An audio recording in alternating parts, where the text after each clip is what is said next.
മനുഷ്യകുലം ഒന്നാകെ അഗ്നിയെ ഇത്ര കണ്ട് സ്നേഹിക്കാൻ, ഒരേ മനസ്സോടെ സ്നേഹിക്കാൻ ഒരൊറ്റ കാരണമേ ഉള്ളൂ എന്ന് കവി പറയുന്നു. ആ കാരണം ഇതാണ്: when it turns out to be a campfire on cool winter night irrespective of caste creed.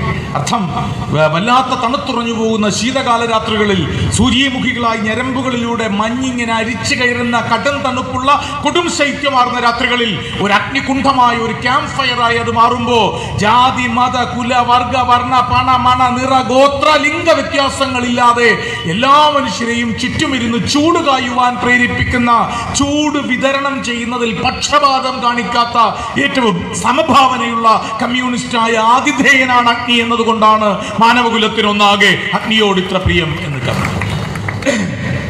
മനുഷ്യരെ സ്വീകരിക്കുന്നതിൽ സമഭാവനയോടെ, വ്യതിയാനങ്ങളില്ലാതെ ചൂട് നൽകാൻ കഴിയുന്ന അഗ്നിയെപ്പോലെ വ്യതിയാനങ്ങളും വേർതിരിവുകളും ഇല്ലാതെ എല്ലാവരെയും ഇൻക്ലൂഡ് ചെയ്യുന്ന ഒരു രാജ്യത്തിൽ നിന്നാണ് ഞാൻ വരുന്നത് എന്ന് ഒരു ഗുഹയിൽ നിന്നെന്നോണം ലോകത്തിന് നടുക്കുന്ന ശബ്ദത്തിന്റെ ഉജ്ജ്വലമായ പ്രകീർത്തനങ്ങളുമായി അമേരിക്കയിലെ ഷിക്കാഗോവിൽ സംസാരിച്ച സ്വാമി വിവേകാനന്ദൻ എന്ന നരേന്ദ്രനാഥ് ദത്ത പറഞ്ഞത് ഇതാണ്: I belong to a country where inclusion is the religion. ഉൾക്കൊള്ളലിനെ, സ്വീകരിക്കലിനെ മതമാക്കിയ ഒരു നാടാണ് എന്റേത്. എന്റെ നാടിന്റെ പേര് ഇന്ത്യ എന്നാണ്. ദൗർഭാഗ്യവശാൽ ഇന്ന് ജാതി മത വ്യതിയാനങ്ങളുടെ പേരിൽ അവസരങ്ങൾ നഷ്ടപ്പെടുത്തി സഹജാതനായ മനുഷ്യനെ പടിക്ക് പുറത്താക്കുകയും ഇഷ്ടമുള്ള ഭക്ഷണം കഴിക്കുവാൻ അവനെ അനുവദിക്കാതെ ഭക്ഷണത്തിന്റെ പേരിൽ പോലും അവൻ കൊല ചെയ്യപ്പെടുകയും അവന്റെ സ്വപ്നങ്ങളും ചിന്തകളും വിശ്വാസവും പൗരത്വവും വരെ ചിന്തിക്കളയുകയും ചെയ്യുന്ന ബഹിഷ്കരിക്കലിന്റെ നാടായി ഭാരതം മാറുമ്പോഴാണ് സ്വീകരിക്കലിൽ നിന്നും ബഹിഷ്കരിക്കലിലേക്കുള്ള പാതയിലേക്ക് യാത്ര ചെയ്യുന്ന ഇന്ത്യയുടെ കെട്ടകാലത്തിന്റെ ഏറ്റവും വലിയ ശാപമുഖത്ത് നമ്മൾ ഓരോരുത്തരും മാധ്യമങ്ങളായി മാറേണ്ടതും നമ്മൾ ഓരോരുത്തരും സംസാരിക്കേണ്ടതും.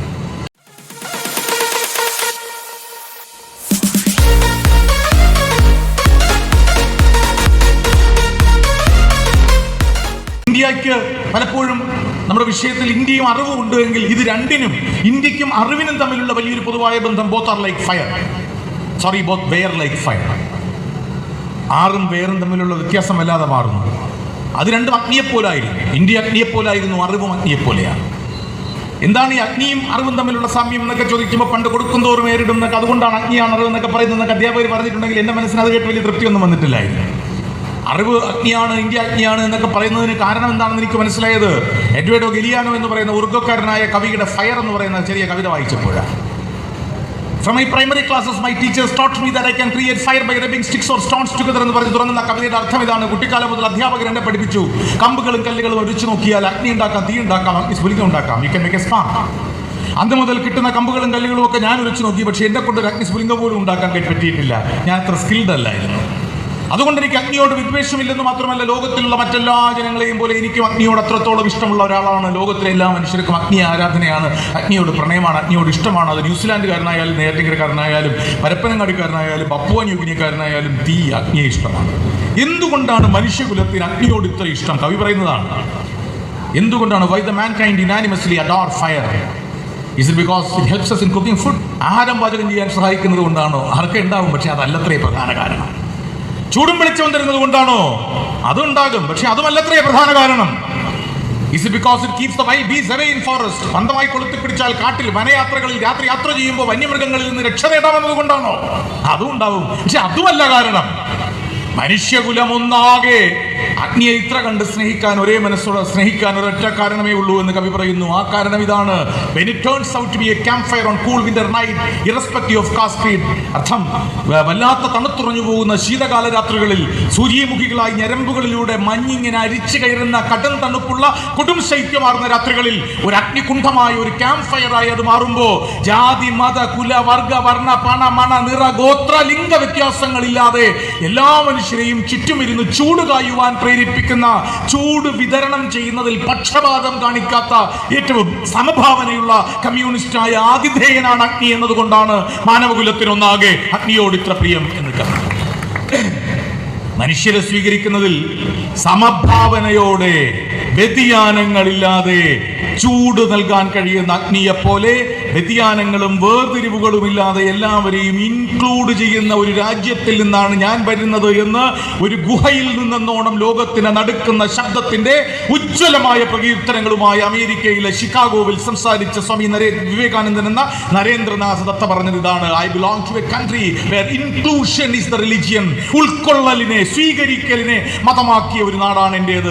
എന്റെ നാടിന്റെ പേര് ഇന്ത്യ എന്നാണ്. ദൗർഭാഗ്യവശാൽ ഇന്ന് ജാതി മത വ്യതിയാനങ്ങളുടെ പേരിൽ അവസരങ്ങൾ നഷ്ടപ്പെടുത്തി സഹജാതനായ മനുഷ്യനെ പടിക്ക് പുറത്താക്കുകയും ഇഷ്ടമുള്ള ഭക്ഷണം കഴിക്കുവാൻ അവനെ അനുവദിക്കാതെ ഭക്ഷണത്തിന്റെ പേരിൽ പോലും അവൻ കൊല ചെയ്യപ്പെടുകയും അവന്റെ സ്വപ്നങ്ങളും ചിന്തകളും വിശ്വാസവും പൗരത്വവും വരെ ചിന്തിക്കളയുകയും ചെയ്യുന്ന ബഹിഷ്കരിക്കലിന്റെ നാടായി ഭാരതം മാറുമ്പോഴാണ് സ്വീകരിക്കലിൽ നിന്നും ബഹിഷ്കരിക്കലിലേക്കുള്ള പാതയിലേക്ക് യാത്ര ചെയ്യുന്ന ഇന്ത്യയുടെ കെട്ടകാലത്തിന്റെ ഏറ്റവും വലിയ ശാപമുഖത്ത് നമ്മൾ ഓരോരുത്തരും മാധ്യമങ്ങളായി മാറേണ്ടതും നമ്മൾ ഓരോരുത്തരും സംസാരിക്കേണ്ടതും. അവിടെ ആ ദൗത്യം ഏറ്റെടുക്കുവാനുള്ള ഏറ്റവും വലിയ ഉത്തരവാദിത്വം CPM പോലൊരു പ്രസ്ഥാനത്തിനുണ്ട്. CPM പോലൊരു പ്രസ്ഥാനത്തിനല്ല, CPM-നുണ്ട്. കാരണം ആദരണീയനായ അധ്യക്ഷൻ ഇടതുപക്ഷത്തെ ഹൃദയത്തോട് ചേർത്ത് പിടിക്കുന്ന പ്രദീപ് എന്നൊക്കെ പറഞ്ഞു. അതിൻ്റെ കാരണമെന്ന് പറഞ്ഞാൽ രണ്ട് തരത്തിലാണ് ഈ പാർട്ടിയോട് എനിക്കിഷ്ടം. എൻ്റെ ഇഷ്ടമാണ് നിങ്ങൾ മറ്റുള്ളവരോട് പറയുന്നതിൽ കുറച്ചിലൊന്നും വേണ്ട. ഒന്ന്, ഞാനറിയുന്ന CPM അഞ്ചാമത്തെ വിരലാണ്. അഞ്ചാമത്തെ വിരലുകളാണ് ഈ രാജ്യത്തിൻ്റെ അറിവുകളുടെ സംരക്ഷണത്തിന് വേണ്ടി ഇനി ഉണ്ടാകുക. അഞ്ചാമത്തെ വിരൽ എന്ന് പറയുന്നത് ചെറിയ വിരലാണ്. വലിയ വിരലുകളൊക്കെ വേറെ ഉണ്ട്, അതൊക്കെ വലിയ വലിയ പാർട്ടികളുണ്ടല്ലേ. CPM എന്ന് പറയുന്നത് ഈ ചെറിയ വിരലാണ്. ലോകത്തിലെ ആദ്യത്തെ മത്സരം നടന്നത് പണ്ട് നൂറ്റാണ്ടുകൾക്ക് മുമ്പാണെന്നൊരു കഥയുണ്ട്. നൂറ്റാണ്ടുകൾക്ക് മുമ്പ്, സഹസ്രാബ്ദങ്ങൾക്ക് മുമ്പ് നടന്ന ആദ്യത്തെ മത്സരത്തിൽ 5 പേർ തമ്മിലാണ് മത്സരിച്ചത്. പരസ്പരം വാശിയോടെ, വീറോടെ, പിണങ്ങി മുറിവുകൾ ഏൽപ്പിച്ച് മത്സരിച്ചു 5 പേർ. എവിടെയും മത്സരം ഒന്നാമനെ കണ്ടെത്താനാണല്ലോ. കൂട്ടത്തിലൊന്ന് പറയട്ടെ, വളരെ സന്തോഷം. ഞങ്ങളുടെയൊക്കെ പ്രിയപ്പെട്ട പലവരിലേക്ക് കുറച്ചുകൂടെ ചെറുപ്പമാണ്. ഞങ്ങളുടെയൊക്കെ പ്രിയപ്പെട്ട സഹപ്രവർത്തകനും സമരസഖാവും നക്ഷത്രാങ്കിതമായ വെളുത്ത പതാകയുള്ള ഒരു കൊടിക്കം ഒരുമിച്ച് പിടിക്കുകയും അത് ഉയർത്തിപ്പാടുകയും ചെയ്ത ക്ലൈനസ് റൊസാരിയോ ഈ തെരഞ്ഞെടുപ്പിൽ നമ്മുടെ വെട്ടുകാട് വാർഡിൽ നിന്ന് ജയിച്ചു. ക്ലൈനസിന്റെ ബൂത്ത് കൺവെൻഷൻ ഉദ്ഘാടനം ചെയ്തത് ഞാനാണ്. വലിയ ഭൂരിപക്ഷമാണ് ക്ലൈനസിന്. 1590 വോട്ടിന്റെ ഭൂരിപക്ഷമാണ് കിട്ടിയത്. കഴിഞ്ഞ വർഷത്തേക്കാൾ ഭൂരിപക്ഷമാണ്. അപ്പോൾ ഈ അഞ്ചാമത്തെ വിരലാണ് CPM എന്ന് പറയാൻ കാര്യം. ആദ്യത്തെ മത്സരം നടന്നത് ഇവിടെ ഒന്നാമനാവാനാണ് മത്സരത്തെക്കുറിച്ച് ക്ലൈനസിനെ കാര്യം ഓർമ്മിച്ചു. ഈ മത്സരം 5 പേർ തമ്മിലുള്ള മത്സരം ഒന്നാമനെ കണ്ടെത്താനാണ്. 5 പേർ തമ്മിൽ മുറിവുകൾ ഏൽപ്പിച്ച് പൊരുതി ആ 5 പേർ ഈ 5 വിരലുകളായിരുന്നു.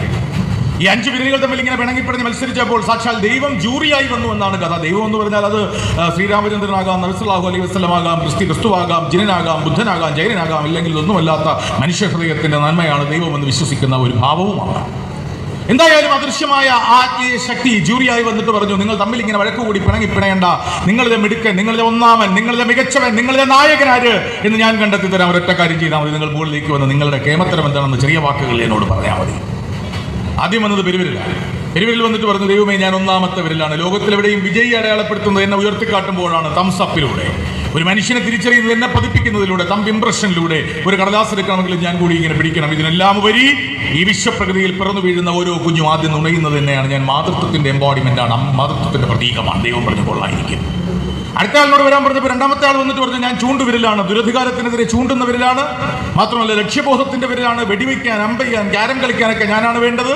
ഇതിനെല്ലാം ഉപരി ആജ്ഞാശക്തിയുടെ വിരലും ഞാനാണ്. ഇതിനൊക്കെ സ്റ്റാൻഡപ്പ് അല്ല, ഇയാളിരിക്കൂ, സ്റ്റാൻഡപ്പ് ഇരിക്കൂ, പറയട്ടെ, സ്റ്റാൻഡപ്പ് എനിക്കില്ലേ, പറഞ്ഞോട്ടെ, സ്റ്റാൻഡപ്പ് സിറ്റ് ഡൗൺ എന്നൊക്കെ ആജ്ഞാപിക്കുന്ന വിരൽ ഞാനാണ്. വിരൽ പറഞ്ഞ കാര്യം പറഞ്ഞത് അല്ല, ഈ വിരലുണ്ടാണെങ്കിൽ സ്റ്റാൻഡപ്പ് സിറ്റ് ഡൗൺ എന്ന് പറയും. ഈ വിരലുണ്ടല്ലേ പറയും. അപ്പോൾ ആജ്ഞാശക്തിയുടെ വിരലും ഞാനാണെന്ന് പറഞ്ഞു. ദൈവമൃതികൊള്ള അടുത്ത ആൾ വരട്ടെ എന്നായി. മൂന്നാമത്തെ ആൾ വന്നിട്ട് പറഞ്ഞു, ചർച്ചയും തർക്കവും സംവാദമൊന്നും വേണ്ട, കണ്ടാലേ അറിയില്ല, 5 പേരിൽ ഏറ്റവും കേമൻ ഞാനാണ്. കാരണം തലപ്പൊക്കം എനിക്കാ കൂടുതൽ, ഉയരം എനിക്കാ കൂടുതൽ, മാത്രമല്ല ഞാൻ നായകനാണ്. മധ്യസ്ഥാനത്ത് ഞാനാ, സഹായികളാ 2 വശങ്ങളിലുള്ളത്. ദൈവം പറഞ്ഞു കൊള്ളാം, അടുത്ത ആളാകട്ടെ. നാലാമത്തെ ആളൊരു കൊച്ചു നാണമൊക്കെ ഉണ്ടായിരുന്നു. ചെറിയ നാണത്തോടെ വന്നിട്ട് പറഞ്ഞു, ദൈവമേ ആദ്യത്തെ വിരലൊക്കെ പറഞ്ഞ കാര്യങ്ങളൊക്കെ ശരിയാണ്, പക്ഷേ ഇതൊക്കെ ശരിയാവണമെങ്കിൽ വിരലുണ്ടാവണമെങ്കിൽ കുട്ടികളുണ്ടാവണ്ടേ, കെട്ടികളുണ്ടാവണമെങ്കിൽ പ്രണയം ഉണ്ടാവണ്ടേ, വിവാഹം ഉണ്ടാവണ്ടേ, അപ്പോൾ ഒരു മോതിരം എണീക്കേണ്ടത് അതിന് ഞാൻ തന്നെ വേണം. I am the most romantic finger. ഞാൻ പ്രണയത്തിന്റെ കുടുംബത്തിന്റെ പേരിലാണ്. 4 വിരൽ ഇങ്ങനെ പറഞ്ഞപ്പോൾ 5ാമത്തെ വിരലൊന്നും പറയാനില്ല. ഞാൻ പറഞ്ഞല്ലേ CPM 5ാമത്തെ വിരല. 4 വിരൽ ഇങ്ങനെ പറഞ്ഞപ്പോൾ 5ാമത്തെ വിരലൊന്നും പറയാനില്ല. 5ാമത്തെ വിരലെന്ന് പറഞ്ഞു, ദൈവമേ അവരൊക്കെ പറഞ്ഞ് ശരിയായിരിക്കാം. 1ാമത്തെ വിരൽ വിജയിയായിരിക്കാം, 2ാമത്തെ വിരൽ ആജ്ഞാശക്തി കാണാം, 3ാമത്തെ വിരൽ നായകനായിരിക്കാം, 4ാമത്തെ വിരൽ പ്രണയവുമായിരിക്കാം. ഒരു പ്രാണി. അപ്പോൾ 4ാമത്തെ വിരൽ പ്രണയവുമായിരിക്കാം. പക്ഷെ എന്തൊരു സാരമില്ല, എനിക്കൊരു ചെറിയ സംശയമേ ഉള്ളൂ. അത് ഈ വിജയിയാണെന്നുള്ള വിശ്വാസത്തിൽ 1ാമത്തെ വിരൽ തെറ്റുകൾ ചെയ്യുമ്പോൾ, ആജ്ഞാശക്തിയുടെ അധീശത്വ ഭാവത്തിൽ ഈ 2ാം വിരൽ ഏകാധിപതിയെ പോലെ പെരുമാറുമ്പോൾ നായകത്വത്തിന്റെ മൂഢചിന്തയിൽ ഈ മൂന്നാം വിരൽ കുറ്റകൃത്യങ്ങളിൽ ഏർപ്പെടുമ്പോൾ, പ്രണയചാപല്യത്തിൽപ്പെട്ട് ഈ നാലാം വിരൽ തളർന്നു പോകുമ്പോൾ, അങ്ങിവരോടെല്ലാം ക്ഷമിക്കുന്നത് ഞാനിങ്ങനെ ഒന്നാമനായി ഏറ്റവും മുന്നിൽ നിന്ന് കൈകൂപ്പുമ്പോഴല്ലേ എന്ന് അഞ്ചാമത്തെ വിരൽ ചോദിച്ചു. അപ്പൊ ദൈവം പ്രഖ്യാപിച്ചു, അതുകൊണ്ട് തന്നെ ഏറ്റവും മിടുക്കൻ നായകൻ ഈ അഞ്ചാമത്തെ വിരല. കാലാകാലങ്ങളായി ഈ പ്രസ്ഥാനത്തിനെ ആക്രമിക്കുന്നവർ കരുതി വെച്ചിരിക്കുന്നത് അന്ന് ദൈവം അഞ്ചാമത്തെ വിരലിനെ ശ്രേഷ്ഠനായി ഒന്നാമനായി പ്രഖ്യാപിച്ചത് ഈ കൈകൂപ്പുമ്പോൾ വിനയത്തോടെ മുന്നിൽ നിൽക്കുന്ന വിരലായതുകൊണ്ടാണെന്ന ധാരണ. പക്ഷെ അല്ല, അഞ്ചാമത്തെ വിരലിനെ ദൈവം നായകനായി പ്രഖ്യാപിച്ചത് ഇക്കഴിഞ്ഞ തെരഞ്ഞെടുപ്പിൽ ഇടതുപക്ഷ ഹൃദയമിടിപ്പിനെ കേരളം നായകരായി പ്രഖ്യാപിച്ചത് കൈകൂപ്പുമ്പോൾ ഏറ്റവും മുന്നിൽ നിൽക്കുന്ന വിനയം കൊണ്ടല്ല. അതൊക്കെ ഉണ്ടാവും, പക്ഷെ അതല്ല. മറിച്ച് പിന്നിലാക്കപ്പെട്ടു പോകുന്ന 4 പേർക്കു വേണ്ടി എല്ലാം ഏറ്റെടുത്ത് മുന്നിൽ നിൽക്കാൻ കാണിക്കുന്ന സഹജമായ ആർജവബോധത്തിന്റെ പേരിലാണ് ചരിത്രത്തിൽ 5-ാം വിരൽ നായകനായത്. അപ്പൊ 5-ാം വിരൽ നായകനാകുന്നത് പോലെ ഈ പ്രസ്ഥാനത്തിനോടുള്ള എൻ്റെ അടുപ്പം 5-ാം വിരലാണ് ഈ പ്രസ്ഥാനം എന്നുള്ളതാണ്. വർത്തമാനകാല ഭാരത സാഹചര്യത്തിൽ സമൂഹത്തിന്റെ ദൂരതീരങ്ങളിലേക്ക് ആട്ടിയോടിക്കപ്പെടുന്ന സഹജാതരെ, പിന്നിലാക്കപ്പെടുന്നവരെ ചേർത്തു നിർത്തുവാനുള്ള ആർജവമുള്ള 5-ാം വിരലാണ് ഈ പ്രസ്ഥാനം എന്നുള്ളത് കൊണ്ടാണ്. മഹാമഴയ്ക്ക് മുമ്പ് എലികളെന്നതുപോലെ മുറിവുകൾ പൊത്തിപ്പിടിച്ച് ഇന്ത്യയിലെ തെരുവോരങ്ങളിൽ പിടഞ്ഞു വീണു മരിക്കുന്ന കർഷകരെ, ദളിതങ്ങളെ, ന്യൂനപക്ഷരെ ഒക്കെ തന്നെ ചേർത്ത് നിർത്തുവാൻ കഴിയുന്നത് ഈ പ്രസ്ഥാനത്തിന്റെ കരുത്തിനാണ് എന്നതുകൊണ്ടാണ് ഈ പ്രസ്ഥാനം 5-ാം വിരലാകുന്നത്. പക്ഷെ ഇതൊക്കെ ആണെങ്കിലും ഈ പ്രസ്ഥാനത്തിലേക്ക് കടന്നു വരുന്ന പുതിയ കുട്ടികളോട് നിങ്ങൾ പറയാറുണ്ടെന്ന് എനിക്കറിയാം. സാധന പോലുള്ള അധ്യാപകർ എന്തായാലും പറയും, നിങ്ങളൊരു കാര്യം മനസ്സിലാക്കണം മക്കളെ, ഈ ഇടതുപക്ഷ പ്രസ്ഥാനം CPIM എന്നൊക്കെ പറയുമ്പോൾ അത് വളരെ നിങ്ങൾക്ക് നല്ല സ്ട്രോങ് ആയ ഇരുമ്പ് കൂടമാകണമെങ്കിൽ ഇതിലോട്ടൊന്നും വരണ്ട, തുള വീണ മൺകുടമാകണമെങ്കിൽ ഇങ്ങോട്ട് വന്നാൽ മതി എന്നാണ്. കാരണം ഈ പ്രസ്ഥാനം തുളകൾ വീണ ഒരു മൺകുടമാണ്. ഞാൻ കഴിഞ്ഞ ദിവസം ഒരു സ്കൂളിൽ പോയപ്പോൾ കോളേജിൽ പോയപ്പോൾ കുട്ടികളോട് ചോദിച്ചു, നിങ്ങൾക്ക് ഇരുമ്പ് കുടങ്ങൾ സ്റ്റീൽ കുടങ്ങളാകാനാണോ ഇഷ്ടം, തുള വീണ മൺകുടങ്ങളാകാനാണോ ഇഷ്ടം? പണ്ട് ഒരു കാട്ടിലൊരു മുത്തശ്ശി ഉണ്ടായിരുന്ന കഥയുണ്ട്. ഒരുപാട് സമയമായില്ലേ, ഒരു കാട്ടിലൊരു മുത്തശ്ശി ഉണ്ടായിരുന്ന കഥയുണ്ട്. മുത്തശ്ശിയുടെ പക്കൽ 2 കുടങ്ങളുണ്ടായിരുന്നു. ഈ 2 കുടങ്ങൾ ഒക്കത്തെടുത്ത് വെച്ചുകൊണ്ട് കാട്ടിലൂടെ മുത്തശ്ശി 2 കിലോമീറ്റർ ദൂരം നടക്കണം എല്ലാ പ്രഭാതത്തിലും.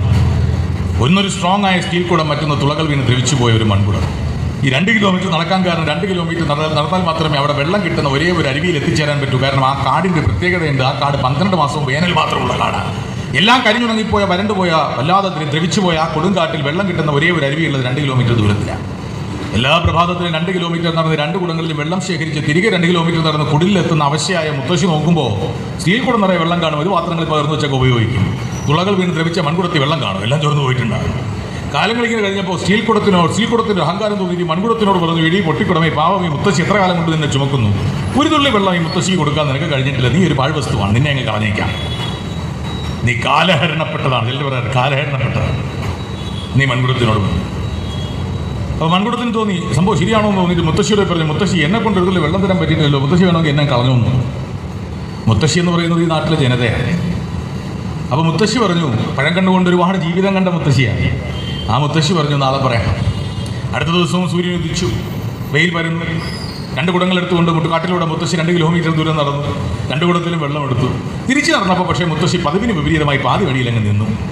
എന്നിട്ട് വിജയി എന്ന് തെറ്റിദ്ധരിച്ച ആ സ്റ്റീൽ കുടത്തിനോട് മുത്തശ്ശി പറഞ്ഞു, നീ നിന്റെ കാൽച്ചുവട്ടിലേക്ക് ഒന്ന് നോക്ക്, ലുക്ക് ബിനീത്ത് യുവർ ഐസ്. എല്ലാം കരിഞ്ഞുണങ്ങിപ്പോയ ഈ കാട്ടിൽ, 12 മാസവും വേനലുള്ള ഈ കാട്ടിൽ, നിന്റെ കാൽച്ചുവട്ടിലും കരിഞ്ഞുപോയ, വരണ്ടുപോയ മണ്ണിന്റെ കരിനിറമാണ്. പക്ഷേ തുളകൾ വീണ ഈ മൺകുടത്തിന്റെ കാൽച്ചുവട്ടിലേക്ക് നീ ഒന്ന് നോക്ക്. എല്ലാം പട്ടുണങ്ങിപ്പോയ, കരിഞ്ഞുപോയ ഈ കാന്താരത്തിൽ, ഈ കാട്ടിൽ ഇവൾ സഞ്ചരിക്കുന്ന 2 കിലോമീറ്റർ ദൂരത്തിൽ മാത്രം ഇവളിൽ നിന്ന് ചോർന്നു വീഴുന്ന നന്മയുടെ, സ്നേഹത്തിന്റെ ജീവജലം കൊണ്ട് നനഞ്ഞ മണ്ണിൽ പുല്ലുണ്ട്, പൂക്കളുണ്ട്, ചിത്രശലഭങ്ങളുണ്ട്, ജീവന്റെ ഹരിതഭാവമുണ്ട്. അവനവന് വേണ്ടിയല്ല, അവരന് വേണ്ടി ജീവിക്കുവാൻ കഴിയുന്ന തുളകൾ വീണ മൺകുടങ്ങളായി മാറുന്ന ഒരു കാലമാണ് ഏറ്റവും വലിയ വികസനത്തിന്റെ കാലം. ഒപ്പം ജീവിക്കുന്ന സമൂഹത്തിന്റെ നൊമ്പരങ്ങളെ ചേർത്ത് പിടിക്കുന്നതിനേക്കാൾ വലിയ അറിവൊട്ടില്ല തന്നെ. ഈ രാമചന്ദ്രന്റെ കണക്കാണയിലെ ലളിതത്തിലെ വരികൾ ഇതാണ്: ഇവിടെയുണ്ട് ഞാൻ എന്നറിയിക്കുവാൻ മധുരമാം ഒരു കൂവൽ മാത്രം മതി, ഇവിടെയുണ്ടായിരുന്നു എന്നതിനൊരു ചെറിയ തൂവൽ താഴെ ഇട്ടാൽ മതി, ഇനിയുമുണ്ടാകുമെന്നതിന് സാക്ഷ്യമായി അടയിരുന്നതിന് ചൂട് മാത്രം മതി, അതിലുമേറെ ലളിതമായി എങ്ങനെ കിളികൾ ആവിഷ്കരിക്കുന്നു ജീവിതം എന്നാണ്. ഇവിടെയുണ്ട് എന്നറിയിക്കുവാൻ, മധുരമായി കൂവാൻ, പ്രതികരിക്കുവാൻ കഴിയുന്നവരുടെ ഒരു തലമുറ ഈ നാട്ടിലുണ്ട്. ഇനിയും ഉണ്ടാകുമെന്നതിന് സാക്ഷ്യമായി നന്മയുടെ ഇന്ദ്രധനുസിന്റെ നനുത്ത തൂവലുകൾ താഴെയിടാൻ കഴിയുന്നതിന്റെ തലമുറ. സംശയമുണ്ടോ? ഹൃദയപൂർവ്വം തഴയിടാൻ കഴിയുന്നവരുടെ തലമുറ ഈ നാട്ടിലുണ്ട് എന്നതിന്റെ സാക്ഷ്യമാണ് ആ പൊതിച്ചോറിന്റെ കൈമാറ്റത്തിൽ അടങ്ങിയിരിക്കുന്ന നന്മയുടെ അന്നത്തിന്റെ മോക്ഷത്തിന്റെ വെളിച്ചം. ഇനിയും ഉണ്ടാകുമെന്നതിന് സാക്ഷ്യമായി അട്ടയിരുന്നതിന് ചൂട് മാത്രം മതി എന്നതിനുറപ്പ്. ആശയങ്ങളുടെ ഉണർവിന്റെ ഉയർവിന്റെ പേരിൽ നിന്ന് ഒരു നാട് വികസിക്കേണ്ടത് ആ നാട്ടിൽ ഇന്ന് ജീവിക്കുന്നവർക്ക് വേണ്ടി മാത്രമല്ല, മറിച്ച് ആ നാട്ടിൽ ദശാബ്ദങ്ങൾക്ക് ശേഷവും കടന്നു വരുന്നവർക്ക് വേണ്ടിയാണെന്ന ദീർഘവീക്ഷണം ഉണ്ടാകുന്ന ഒരു കാലം. ക്വിസ് മത്സരത്തിലൊക്കെ പണ്ട് ചോദിക്കുന്നത് ഒരു ചോദ്യം എന്നെ കൊണ്ട് ഇപ്പൊ ചോദിപ്പിക്കാതാക്കിയത് പക്ഷേ ഈ പാർട്ടിയാണ്. അതുകൊണ്ട് എന്നെ ദ്രോഹിച്ചിട്ടുണ്ട്. പണ്ട് ഈ ക്വിസ് മത്സരങ്ങൾക്ക് നടത്തുമ്പോൾ ചോദിക്കുന്ന ഒരു ചോദ്യമാണ്, ലോകത്തിൽ എവിടെയാ super fab lab? Super fab lab എന്ന് പറഞ്ഞാൽ യന്ത്രങ്ങളുണ്ടല്ലോ, യന്ത്രങ്ങൾ ഉണ്ടാക്കണമെങ്കിൽ വേറെ യന്ത്രങ്ങൾ വേണം. ആ യന്ത്രങ്ങൾ ഉണ്ടാക്കുന്നത് എവിടെയാണ്? അതിനാണ് സൂപ്പർ ഫാബ് ലാബ്. അതുണ്ടാകുന്നത് എവിടെയാണ്? ക്വിസിനൊക്കെ ചോദിക്കുക ലോകത്തിൽ പലയിടങ്ങളിൽ. അപ്പോൾ മസാച്യൂസെറ്റ്സ്, അമേരിക്ക, അതാണ് ഉത്തരം. ആ ചോദ്യം ചോദിക്കാൻ ഇപ്പം പറ്റില്ല. ആ ചോദ്യം മുടക്കിയത് തന്നെ ഈ പാർട്ടിയും ഈ ഗവൺമെന്റും സാക്ഷാൽ ശ്രീ പിണറായി വിജയനും കുറിച്ചാണ്. കാര്യം എന്ന് പറഞ്ഞാൽ ഇപ്പം ആ ചോദ്യം ചോദിച്ചിട്ട് ക്വിസ് നടത്താൻ പറ്റില്ല. കാരണം ഒരു ഉത്തരമുള്ളത് ക്വിസിൽ ചോദിക്കാൻ പറ്റൂ. ഇപ്പോൾ ലോകത്തിൽ രണ്ടിടത്തുണ്ട് സൂപ്പർ ഫാബ് ലാബ്. ആ രണ്ടാമത്തെ സ്ഥലം ബ്രിട്ടനിലോ ഫ്രാൻസിലോ ജർമ്മനിയിലോ വികസിത രാജ്യങ്ങളിലോ ഒന്നുമല്ല, മറിച്ച് ഇങ്ങ് കേരളത്തിൽ കൊച്ചിയിൽ കഴിഞ്ഞ ഇടതുപക്ഷ ജനാധിപത്യ മുന്നണി സർക്കാർ ആരംഭിച്ചു സൂപ്പർ ഫാബ് ലാബ്. അത് വോട്ട് കിട്ടില്ല. കാരണം അതിന്റെ പ്രയോക്താക്കൾ 15 വർഷം കഴിഞ്ഞ് അന്ന് വളർന്നു വരുന്ന കുട്ടികൾ, അന്നത്തെ കാലത്ത് മത്സരിക്കേണ്ടി വരുന്ന അറിവിടങ്ങൾ റോബോട്ടിക്സിന്റെ അറിവിടങ്ങളാണ്, യന്ത്രങ്ങളുടെ അറിവിടങ്ങളാണെന്ന ദീർഘവീക്ഷണത്തോടു കൂടി തങ്ങൾക്കിടെ നേട്ടങ്ങൾക്ക് വേണ്ടി മാത്രമുള്ളതല്ല ഒരു ജനതയ്ക്ക് ആ നാടെന്നും തങ്ങൾക്ക് ശേഷം ഈ നാട്ടിൽ വരാനിരിക്കുന്ന തലമുറയ്ക്ക് നമ്മൾ ജീവിച്ചതിനേക്കാൾ കൂടുതൽ മെച്ചപ്പെട്ട ഒരു ലോകം അവശേഷിപ്പിക്കുന്നതാണ് ഏറ്റവും വലിയ മാനവധർമ്മമെന്നും തിരിച്ചറിയുന്ന പ്രക്രിയയാണ്. അതിനെയാണ് ദീർഘവീക്ഷണത്തിന്റെ അറിവ്. അപ്പോൾ ആ ദീർഘവീക്ഷണമാണ് ഇനിയും ഉണ്ടാകുമെന്നതിന് സാക്ഷ്യമായി അടയിരുന്നതിന് ചൂട് മാത്രം മതി. അതിലുമേറെ ലളിതമായി എങ്ങനെ കിളികളെ നമുക്ക് ആവിഷ്കരിക്കാം ജീവിതം എന്നൊക്കെയാണ് കവിത അവസാനിക്കുന്നത്. കിളികൾ ആവിഷ്കരിക്കുന്ന ജീവിതം എന്ന് പറ്റും. ഇതിനേക്കാൾ കൂടുതൽ ലളിതമായി നമുക്ക് ആവിഷ്കരിക്കാൻ കഴിയുകയില്ല എന്ന്. ഓരോ നിമിഷവും ഹൃദയം പ്രതികരിക്കുന്നതാണെന്നും വിരലുകൾ ചൂണ്ടുന്നതാണെന്നും സത്യമുച്ചത്തിൽ വിളിച്ചു പറയാനുള്ളതാണെന്നും ഓർമ്മിപ്പിക്കുവാൻ നമുക്ക് കഴിയണം. ഈ കെട്ടകാലത്തിൽ, ഈ സത്യാനന്തര കാലത്തിൽ അറിവ് നമ്മളിലൂടെ, നമ്മൾ ഓരോ മനുഷ്യരും സ്വയം മാധ്യമമാകുന്ന ഒരു കാലഘട്ടത്തിലൂടെ പങ്കിടപ്പെടേണ്ടതാണ്. അവരമാധ്യമങ്ങൾക്കെല്ലാം അവരുടേതായ മറ്റ് ധർമ്മങ്ങളുള്ളപ്പോൾ നമ്മൾ ഓരോരുത്തരും മാധ്യമങ്ങളായി പങ്കുവയ്ക്കുകയാണ് ഈ കെട്ടകാലത്തിലെ അറിവിനു വേണ്ടി, നിലനിൽപ്പിന് വേണ്ടി, മനുഷ്യർക്ക് വേണ്ടി. ഒപ്പം ജീവിക്കുന്നവനെ സ്നേഹിക്കാനും തിരിച്ചറിയാനും ചേർത്ത് നിർത്താനും കഴിയുന്നതിനേക്കാൾ കൂടുതൽ ആഴമുള്ള ഒരറിവും ഇല്ല എന്ന തിരിച്ചറിവിന് വേണ്ടി ചെയ്യാൻ കഴിയുക. തെലുങ്കിലൊരു കവിയുണ്ട് ശ്രീരംഗം ശ്രീനിവാസൻ. നിങ്ങൾക്ക് ഭയങ്കര രസമുള്ള ഭാഷയാണ്. അവിടെ ഈ ഒരുപാട് പ്രതിഭാശാലികളായ കവികളുണ്ട്. കുർജാട അപ്പാറാവു, വിശ്വനാഥറാവു, നമ്മുടെ ഗദ്ദാർ. ശ്രീരംഗം ശ്രീനിവാസലുവിൻ്റെ വരികളിൽ എപ്പോഴും ഞാൻ ഓർക്കാറുള്ളത്, നേനു സൈതം പ്രപഞ്ചാഗ്നിക്ക് സവിതനൊക്കെട്ടി ആഹുതിച്ചാനു, നേനു സൈതം വിശ്വവൃഷ്ടിക്ക് അശ്രുവൊക്കെട്ടി ധാരാപോശാനു. അർത്ഥത്തിലേ ഉള്ളൂ, കത്തിപ്പെടാനിരിക്കുന്ന വലിയൊരു അഗ്നിക്ക് മുന്നോടിയായി നമുക്കൊരു ചെരാത് കൊളുത്തണം. പെയ്യാനിരിക്കുന്ന നന്മയുടെ മഴയ്ക്ക് മുന്നോടിയായി ഒരു തുള്ളി കണ്ണുനീർ നമുക്ക് ഒഴുക്കണം. വരും ദിവസങ്ങളിൽ പഴയതിലേക്കാൾ കൂടുതൽ കരുത്തോടുകൂടി നമ്മുടെ നാടിൻ്റെ ആത്മാവിൽ കത്തിപ്പെടാനിരിക്കുന്ന നന്മയുടെ വിജയത്തിൻ്റെ ചിന്താപരമായ ഉണർവിൻ്റെ മഹാഗ്നിക്ക് മുന്നോടിയായി ഞാൻ കത്തിച്ച ഒരു കൊച്ചു ചെരാത് മാത്രമാണ് എൻ്റെ ചെറിയ വാക്കുകൾ എന്ന് ഓർമ്മിപ്പിച്ച്, വലിയ മഴയ്ക്ക് മുന്നോടിയായി ഞാൻ ഒഴുക്കിയ 2 തുള്ളി കണ്ണുനീർ മാത്രമാണ് എൻ്റെ ചെറിയ വാക്കുകൾ എന്ന് ഓർമ്മിപ്പിച്ച് എല്ലാ അഭിവാദ്യങ്ങളും ഈ സമ്മേളനത്തിന് രേഖപ്പെടുത്തിക്കൊണ്ട് പോരാട്ടത്തിൻ്റെ കനൽക്കാലത്തിൽ ബാക്കി വയ്ക്കുവാൻ നമ്മുടെ സ്വപ്നങ്ങൾ അവശേഷിക്കുമ്പോൾ ഉറക്കെ വിളിക്കുവാൻ മുദ്രാവാക്യത്തിൻ്റെയും ചുരുട്ടിപ്പിടിക്കാൻ മുഷ്ടിയുടെയും കരുത്ത് തരുന്ന പ്രസ്ഥാനത്തിനോടുള്ള ആദരവ് മനസ്സിൽ സൂക്ഷിച്ച് അവസാനിപ്പിക്കുന്നു.